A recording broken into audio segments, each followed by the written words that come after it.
बालिका आदर्श विद्या मंदिर द्वारा संचालित ऑनलाइन कक्षा में आप सभी भैया बहनों का स्वागत एवं अभिनंदन। कक्षा अष्टमी विषय विज्ञान दिनांक 5 सितंबर 2020 वार शनिवार। अध्याय 3 सूक्ष्म जीव मित्र एवं शत्रु, ये अध्याय हम पढ़ रहे हैं। और इस अध्याय के अंदर आज जो अपना जो चल रहा था कि किस प्रकार सूक्ष्म जीव हमारे लिए हानि पहुंचाते हैं वो अपन पढ़ चुके थे। आज कुछ और इस वीडियो के अंदर अपन देखेंगे। जो हमारा बिंदु रहेगा आज की वीडियो के अंदर खाद्य विषाक्तन, टॉपिक का नाम है खाद्य विषाक्तन या आप इसको यूं कहिए फूड पॉइजनिंग। कई बार आपने देखा होगा फूड पॉइजनिंग होता क्या है। देखिए, कई बार आपने अनेक शादी पार्टियां आपने अटेंड की होंगी, विभिन्न प्रकार के भोज संबंधी बड़े बड़े कार्यक्रम आयोजित किए, उनमें आप जाने का अवसर मिला होगा भोजन करने का। तो कई बार आप सभी ने देखा होगा कि भोजन करने वालों में खैर सभी तो नहीं है, लेकिन अधिकांश लोग हैं जो कई बार ऐसा सुनने को मिला कि वहाँ भोजन करने गए थे तो वहाँ पर बहुत से लोग हैं जो बीमार हो गए। बीमार का मतलब भोजन करने से उल्टी हो सकती है। तो अधिकांश लोगों के उल्टी दस्त हो गए या बुखार हो गया होगा या विभिन्न प्रकार की कई बार हम बीमारियों से पीड़ित हो जाते हैं सामान्य लोग। और फिर एक साथ जब हॉस्पिटल पहुंचते हैं तो प्रशासन में बड़ा हड़कंप मच जाता है। तो चिकित्सा विभाग टीम को आपने कई बार कहते देखा होगा कि भोजन जो था वो विषाक्त था, अर्थात आपने ऐसा भोजन कर लिया जो फूड पॉइजनिंग था, यानी वो भोजन है जो जहरीला है। अब ये भोजन जहरीला क्यों है, कैसे हुआ? क्योंकि आप सभी जानते हैं कि वो जो भोजन बना हुआ होता है हमारा, उस भोजन के अंदर अनेक सूक्ष्म जीव होते हैं। क्या होते हैं? विभिन्न प्रकार के सूक्ष्म जीवों द्वारा भोजन को है तो क्या कर दिया जाता है? संदूषित कर दिया जाता है। यानी ऐसा जो भोजन है वो संदूषित हो गया। कैसे हो गया कि विभिन्न प्रकार के सूक्ष्म जीव हैं जो उसके ऊपर संख्या में वृद्धि कर देते हैं, और संख्या में वृद्धि करने पर वो भोजन है जो आपका विषाक्तता हो गया, यानी जहरीला हो गया। क्यों हुआ जहरीला? क्योंकि कभी कभी क्या होता है, सूक्ष्म जीव हैं जो हम कभी कभी भोजन के ऊपर एक विशेष प्रकार का जहरीला पदार्थ छोड़ देते हैं। जब यही जहरीला पदार्थ भोजन के साथ हमारे शरीर के अंदर जाता है तो हम फिर बीमार हो जाते हैं। तो ऐसे भोजन को हम फूड पॉइजनिंग कहते हैं। तो इस प्रकार यहाँ ध्यान से सुनेंगे। तो इस प्रकार के फूड पॉइजनिंग भोजन के सेवन करने से हम जो रोगग्रस्त हो जाते हैं, बीमार हो गए, जिसके कारण हमको उल्टी दस्त वगैरह हो जाती है। और साथ ही कई बार अगर ज्यादा है हमने ध्यान नहीं दिया तो हमारी मृत्यु भी हो सकती है। तो ध्यान से सुनिए, क्या होता है फूड पॉइजनिंग? सूक्ष्म जीवों द्वारा संदूषित भोजन करने से खाद्य विषाक्त हो जाता है। इसका कारण हमारे भोजन में उत्पन्न होने वाले सूक्ष्म जीव हैं। यानी ऐसे भोजन के अंदर सूक्ष्म जीवों ने क्रिया कर ली और क्रिया करके उन्होंने एक जहरीला या विषैला पदार्थ छोड़ा, जिसके कारण हमारा भोजन है जो संदूषित हो गया। तो सूक्ष्म जीवों ने आपके जीवाणु बैक्टीरिया ने आपके भोजन को जहरीला पदार्थ छोड़ करके दूषित कर दिया। तो सूक्ष्म जीव है जो कि कभी कभी विषैले पदार्थ उत्पन्न करते हैं। यही पदार्थ आगे जाकर के भोजन को क्या कर देता है? विषाक्त बना देता है। इस प्रकार के भोजन के खाने से व्यक्ति भयंकर रूप से रोगग्रस्त हो जाता है, और अगर हमारी लापरवाही नहीं और ध्यान नहीं तो आगे जाकर के हमारी मृत्यु भी हो सकती है। तो ये था हमारा फूड पॉइजनिंग क्या होता है। इसलिए भोजन को ठीक प्रकार से ताजा बना हुआ भोजन ही खाना चाहिए, विभिन्न प्रकार के सूक्ष्म जीवों से इसकी क्रिया नहीं होनी चाहिए। अगला हेडिंग आ रहा है खाद्य परिरक्षण। क्या टॉपिक है? खाद्य परिरक्षण, जिसको हम फूड प्रिजर्वेशन भी कहते हैं।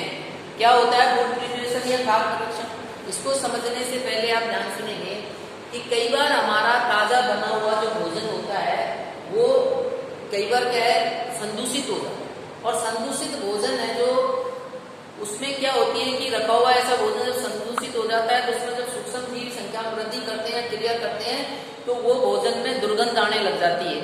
स्माइल आ जाएगी भोजन में। साथ ही उसके स्वाद में भी परिवर्तन हो जाता है, खट्टा हो सकता है, स्वाद में और भी विभिन्न प्रकार का हो सकता है। साथ ही वो भोजन जो है उसके रंग में भी, स्वरूप रंग है उसमें भी परिवर्तन आ जाता है। तो ये परिवर्तन क्यों आया इसमें कि उसके भोजन में गंध आने लग जाएगी, उसके स्वभाव, उसके स्वाद में परिवर्तन हो गया, उसमें रंग में परिवर्तन आ जाता है, जो कलर वो नहीं रहा। क्यों नहीं रहा? क्योंकि उस भोजन के अंदर सूक्ष्म जीवों ने क्रिया कर ली और क्रिया करके उस भोजन को विषाक्त बना दिया, तो भोजन आपका जहरीला हो गया। अब इस भोजन को लंबे समय तक आप किस प्रकार से रख सकते हैं, बचा सकते हैं? क्या भोजन को हम खराब होने से लंबे समय तक सुरक्षित रख सकते हैं? निश्चित रूप से अब रख सकते हैं। कैसे रखेंगे? हमको इस बात का ज्ञान हो गया कि सूक्ष्म जीव है जो क्या करते हैं, भोजन पर है जो क्रिया करते हैं। क्रिया का मतलब उस भोजन के ऊपर अपनी संख्या में वृद्धि करते हैं, और संख्या में वृद्धि होने से ही जीवाणु की संख्या बढ़ती है, फिर वो विषैला पदार्थ छोड़ते हैं, भोजन है जो दूषित हो जाता है। तो जीवाणु क्रिया करने के लिए कवक हो सकता है, जीवाणु, ये सूक्ष्म जीव किन परिस्थितियों में क्रिया करते हैं? क्योंकि इनकी अनुकूल परिस्थितियां होती हैं क्रिया करने के लिए कि ये वायुमंडल में इनको उचित मात्रा में ऑक्सीजन मिल जाए, साथ ही इनको नमी मिल जाए। तो ऐसी स्थिति में ये तुरंत क्रिया करते हैं नमी से। तो अपन को क्या है, इनकी नमी को रोकना होता है। तो नमी को जब आप रोक देंगे या फिर क्रिया करने के लिए उचित टेम्परेचर चाहिए, तो ऐसी स्थिति में विशेषकर दो कंडीशनों को अगर आप रोक देंगे, कौन कौन सी? एक तो संबंधित खाद्य पदार्थ की नमी को हटा दिया जाए और उसके अंदर उचित या अनुकूल टेम्परेचर उसको न मिले, तो भी हम जीवाणु की संख्या में वृद्धि को या सूक्ष्म जीवों की संख्या की वृद्धि को रोक देंगे। और जब सूक्ष्म जीवों की संख्या की वृद्धि जब रुक जाएगी तो निश्चित रूप से हमारा खाद्य पदार्थ है जो लंबे समय तक सुरक्षित रह सकता है। तो इस प्रकार सूक्ष्म जीवों के द्वारा खाद्य पदार्थ जो होता है उसको लंबे समय तक आप रोकना प्रिजर्वेशन कहलाता है। तो कैसे रोकेंगे? विभिन्न प्रकार के रासायनिक पदार्थ हो सकते हैं। वे रासायनिक पदार्थ कौन कौन? जैसे नमक हो सकता है, खाद्य तेल हो सकते हैं, सोडियम बेंजोएट हो सकता है, या सोडियम मेटाबाइसल्फाइड। ये रासायनिक पदार्थ होते हैं और ये रासायनिक पदार्थ हैं जो क्या करते हैं, निश्चित रूप से सूक्ष्म जीवों की वृद्धि को रोक देते हैं। और सूक्ष्म जीवों की वृद्धि जब रुक जाएगी तो निश्चित रूप से हमारा खाद्य पदार्थ है जो संदूषित होने से, खराब होने से बच जाएगा और खाद्य सामग्री को हम लंबे समय तक सुरक्षित रख सकते हैं। तो इस प्रकार विभिन्न प्रकार के रासायनिक पदार्थों के माध्यम से हमारी खाद्य सामग्री को लंबे समय तक सुरक्षित रखने की जो प्रक्रिया जो आप अपनाते हैं वो खाद्य परिरक्षण कहलाता है। देखिए लिखा हुआ खाद्य परिरक्षण, तो क्या होगा? वे रासायनिक पदार्थ कौन कौन से? नमक हो सकता है, खाद्य तेल हो सकते हैं, सोडियम बेंजोएट हो सकता है, जिनका उपयोग हम खाद्य पदार्थों में सूक्ष्म जीवों की वृद्धि को रोकने के लिए किया जाता है। ठीक है ना? फिर आगे कह रहा है कि खाद्य परिरक्षक कहलाते हैं। क्या? कि वे रसायन जिनका उपयोग हम खाद्य पदार्थों में सूक्ष्म जीवों की वृद्धि को रोकने के लिए किया जाता है, तो ऐसे पदार्थों को हम खाद्य परिरक्षक कहते हैं। ठीक है ना? अब उदाहरण दे सकते हैं, कौन कौन से हो सकते हैं? जैसे सोडियम बेंजोएट तथा सोडियम मेटाबाइसल्फाइड आदि, ये दो रासायनिक पदार्थ हो सकते हैं। इसके अलावा और भी है, जैसे नमक है हमारा जो साधारण नमक हो सकता है, कुछ खाद्य अम्ल होते हैं, सिरका वगैरह हो सकते हैं।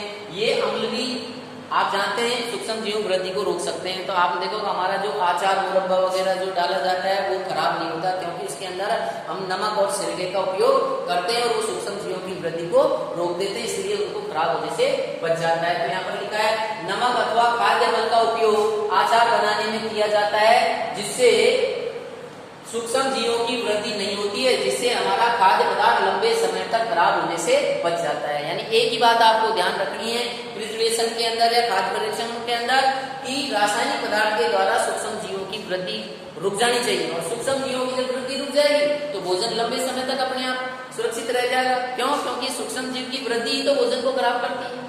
तो ये हो गया आपका टॉपिक। अब आगे की विधि देखिए, अगला बिंदु आ रहा है हमारा खाद्य परिरक्षण की विधियां। यानी खाद्य परिरक्षण की ऐसी कौन कौन सी विधियां हैं जिनके माध्यम से आप खाद्य पदार्थ को लंबे समय तक खराब होने से बचा सकते हैं। तो नाम जान लीजिए, यहाँ पर 6 विधियां हैं। आइए, तो सबसे पहले विधियां देखिए, खाद्य परिरक्षण की विधियां का एडिट डलवा है। इसमें देखिए पहले विधि नमक द्वारा परिरक्षण के द्वारा, दूसरा चीनी द्वारा परिरक्षण, तीसरा तेल एवं सिरके द्वारा परिरक्षण, चौथा गर्म एवं ठंडा करके भी, पांचवा निर्जलीकरण एवं धूप में सुखाना, और छठा है रासायनिक परिरक्षण। तो ये 6 विधियों के द्वारा हम भोजन को लंबे समय तक सुरक्षित रख सकते हैं।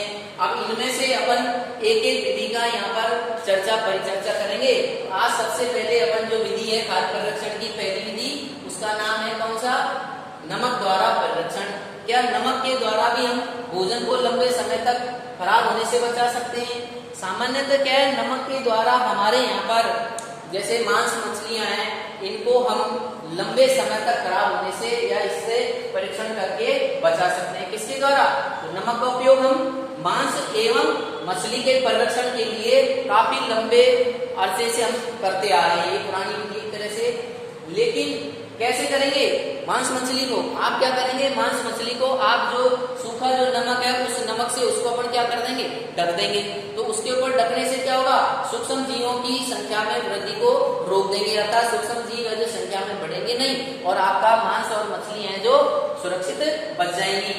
आजकल देखिए यहाँ लिखा हुआ है, सामान्यतः नमक का उपयोग हम मांस एवं मछली के परिरक्षण के लिए काफी लंबे अरसे से करते आ रहे हैं। जीवाणु की वृद्धि को रोकने के लिए मांस तथा मछली को सूखे नमक द्वारा ढक देते हैं, जिससे उनमें सूक्ष्म जीवों की वृद्धि नहीं हो पाती है। नमक का आजकल हम उपयोग है आम है, आंवला है, इमली आदि के अचार के परिरक्षण में भी किया जाता है। तो ये हमारी पहली विधि होगी। आइए दूसरी विधि देखते हैं, चीनी द्वारा परिरक्षण। यानी चीनी द्वारा आप परिरक्षण कैसे करेंगे, भोजन खराब होने से कैसे बचाएंगे? तो सीधी सी बात है, अभी मैंने थोड़ी देर पहले बताया कि जीवाणु की वृद्धि के लिए नमी का होना आवश्यक है। तो आप नमी को भी अगर कम कर देंगे तो भोजन हो जाएगा। तो चीनी क्या करते हैं, आपने कई बार देखा होगा, विभिन्न प्रकार के जैसे मुरब्बे हैं, आंवला का हो सकता है, बेलपत्र, कोई भी मुरब्बा हो, या आपने शादी ब्याह में देखा हो गुलाब जामुन को अपन चाशनी में क्यों डाल देते हैं? तो इसलिए डाल देते हैं कि चाशनी एक सांद्र घोल है गाढ़ा। चाशनी क्या करती है, उस जीवाणु के अंदर या खाद्य पदार्थ भोजन सामग्री जो है ना, उस भोजन सामग्री के अंदर से जल की जो नमी है वाष्प उसको खींच लाता है। बस पानी वहां से निकल गया, नमी हट गई, तो निश्चित रूप से जीवाणु सूक्ष्म वृद्धि रुक जाएगी और भोजन खराब होने से बच जाएगा। तो ऐसी कौन कौन सी चीज हो सकती है? जैसे कोई जैम हो सकता है, जेली है, एवं स्प्लेश का परिरक्षण चीनी द्वारा किया जाता है। चीनी के प्रयोग से खाद्य पदार्थ की नमी में कमी आ जाती है। देखिए साफ लिखा हुआ है ना, चीनी के प्रयोग से चाशनी में जब आप डाल देंगे तो उस खाद्य पदार्थ से क्या निकल जाएगी? इसकी नमी को खींच लेगी। कौन? चीनी का घोल चाशनी। तो उसकी नमी में कमी आ जाती है, जो संदूषण करने वाले जीवाणुओं की वृद्धि को नियंत्रण करता है। आप देखो हर टॉपिक में यही आ रहा है कि जीवाणुओं की संख्या में वृद्धि को रोक दे और आपका खाद्य पदार्थ सुरक्षित रह जाएगा। तो जीवाणु की वृद्धि को नियंत्रित करते हैं। तो इस प्रकार आज अपन ने 2 बातें पढ़ी, एक तो फूड पॉइजनिंग के बारे में और दूसरा अपन ने पढ़ा था फूड प्रिजर्वेशन। ये दोनों विधियां टॉपिक का बड़े काम के हैं और निश्चित रूप से इस वीडियो के अंदर आपने ठीक प्रकार से सुना होगा और समझ में भी आ गया होगा। तो आइए हम देखते हैं, मूल्यांकन कर लेते हैं आपने कितना समझा, कितना ठीक प्रकार से आपने इसको उतारा है अपने इसमें। तो देखिए गृहकार्य दृष्टि से मूल्यांकन में पहला प्रश्न है, देखिए खाद्य परिरक्षण किसे कहते हैं? इसकी किन्हीं 4 विधियों के नाम लिखिए। 2 बात पूछिए। तो सबसे पहले खाद्य परिरक्षण किसे कहते हैं? तो यहाँ साफ लिखा हुआ देखिए, खाद्य परिरक्षण का मतलब क्या हो गया कि वे रसायन पदार्थ कौन कौन से? नमक एवं खाद्य तेल, जिनका उपयोग हम खाद्य पदार्थ में सूक्ष्म जीवों की वृद्धि को रोकने के लिए किया जाता है। तो ऐसे पदार्थों को ही हम खाद्य परिरक्षक कहते हैं। ठीक है ना? उदाहरण भी दे सकते हैं आप। आगे पूछ रहा है तो इसका आंसर आपको यहाँ टॉपिक में यहाँ से यहाँ तक मिल जाएगा, खाद्य परिरक्षण कहते हैं। इसी का आगे कह रहा है, इसकी किन्हीं 4 विधियों के नाम बताइए। तो ये साफ हेडिंग डाला हुआ है, खाद्य परिरक्षण की विधियां हैं। 4 विधियां दे रखी, इनमें से 6 इनमें से कोई भी आप 4 विधियां दे सकते हैं, नमक द्वारा, चीनी द्वारा, तेल सिरके द्वारा और गर्म और ठंडा करके आदि, इनमें से कोई भी दे देंगे। अगला क्वेश्चन देखिए, किन्हीं 2 सामान्य, दूसरा प्रश्न देखिए, किन्हीं 2 सामान्य रासायनिक खाद्य परिरक्षकों के नाम लिखिए।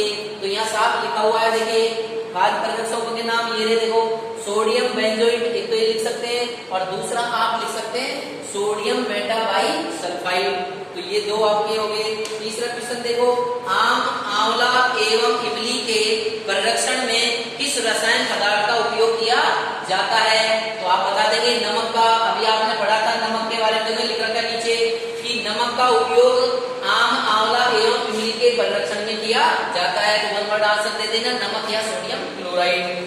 चौथा प्रश्न देखो, जैम, जेली एवं स्क्वैश का परिरक्षण खाद्य परिरक्षण की किस विधि द्वारा किया जाता है? तो यहाँ पर आप बता देंगे विधि का नाम पूछा है, चीनी द्वारा। कौन सी विधि के द्वारा? चीनी विधि के द्वारा रखा है। जैम, जेली, स्क्वैश का परीक्षण विधि पूछी, इसलिए आप चीनी विधि के द्वारा कर सकते हैं। अंतिम क्वेश्चन देखिए, खाद्य विषाक्तन किसे कहते हैं, अर्थात फूड पॉइजनिंग किसे कहते हैं? तो साफ लिखा हुआ है कि सूक्ष्म जीवों द्वारा संदूषित भोजन करने से खाद्य विषाक्तन हो जाता है।